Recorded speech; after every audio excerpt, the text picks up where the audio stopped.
Good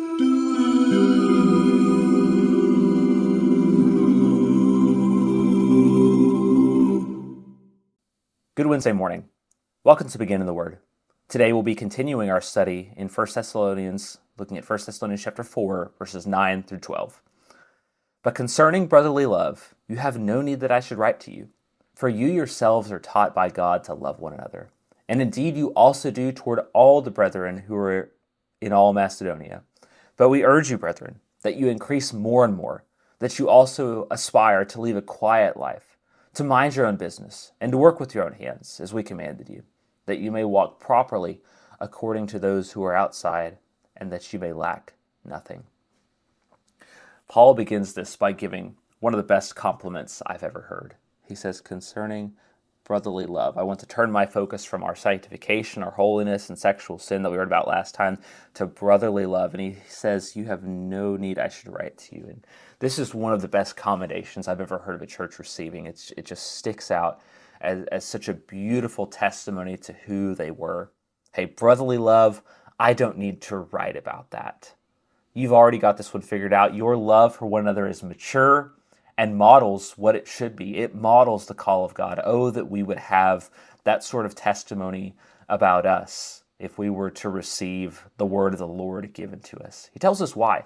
He says, for you yourselves are taught by God to love one another. You're taught by God. They've received the instruction of the Lord, and they've humbly and rightly responded to it.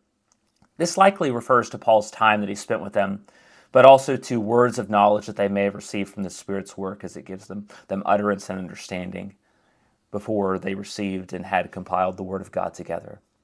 Regardless of the mechanism and all the ways they had received it, they were attentive and obedient to the Word of God. As we think back on Paul's time there, that they received it not as the word of men, but as in truth the Word of God. They received that, they were taught by God, and they embodied it and put it into action to love one another. He says, you love one another, you love your fellow church members here in Thessalonica, but indeed you do, going back to love, you do soar toward all the brethren who are in Macedonia and their larger region. Paul, having commended them for their love here in this specific context, commends them for their love to the church more broadly in their region. Recall, this church has become an example to all of Macedonia and the larger region of Achaia and Greece and other places of their suffering and the love that accompanies hope in Jesus Christ. They've managed to operate and create a position of care, of provision for others, not to just take care of their own needs, but they're stable and grounded in their own brotherly love, where they can be a part of helping and assisting and showing generosity and concern for other churches in their area, rather than just operating on scarcity. He says, I don't have any need to write to you about this, but this is a critical word here.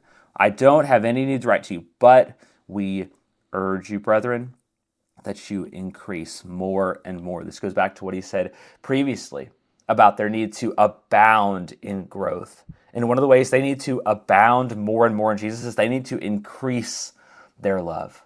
This should be really formative for how we think about the place of love.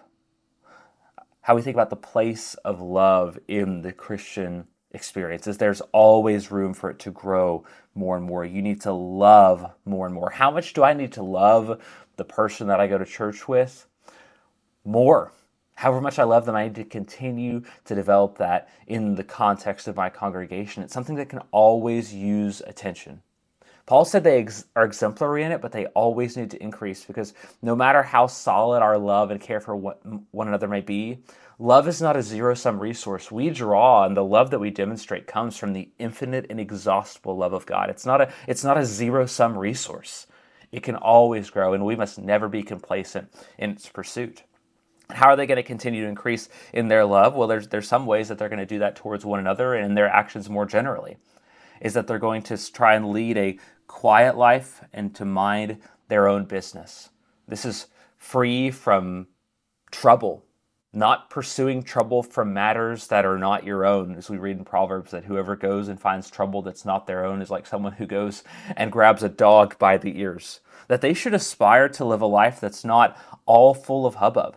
that it's not trying to be the center of attention, that it's not seeing trouble or difficulty or excitement and jumping towards it. Rather, they should have a bit of a one-step removed from that they should mind their own business, that what is the concerns of their own, they should focus on those things and not seek to entangle themselves in the things that are outside, that are going in other directions, that are going to be antithetical to kingdom purposes by their distraction.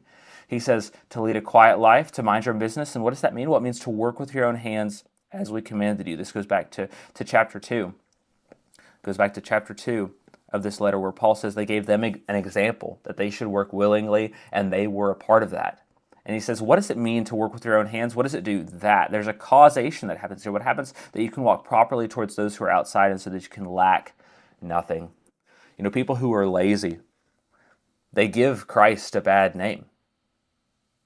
People who do not provide for their own give Christ a bad name. This leading a quiet life, minding your business, and working with your own hands goes together, of a picture of people who are self-sustaining, who are focusing on what is most critical and urgent and right in front of them, not seeking out extra trouble or being distracted by things that are outside of their control. And that means that they will walk properly towards those who are outside. When they do this sort of thing, they live a quiet and peaceable life, not getting entangled in trouble that's not their own, and they provide for their own, and they don't lack anything. They have a good report. Sometimes Christians are in need, but it must never be that Christians are in need because of their own negligence. For Christians to be in need is not a good thing. To just have not enough is not a place where we should want to be or desire to be. We should seek to provide for those who are of our own, and do that honest and good work, so that we may focus on that which is under our purview, that we may seek to grow in love in our specific congregations and focus on those things, and then seek to bless the world through the power of God more broadly. Thanks so much for joining us today here at Begin in the Word. It's our prayer that just you begun today in the Word of God, you'll live out today in the Word of God.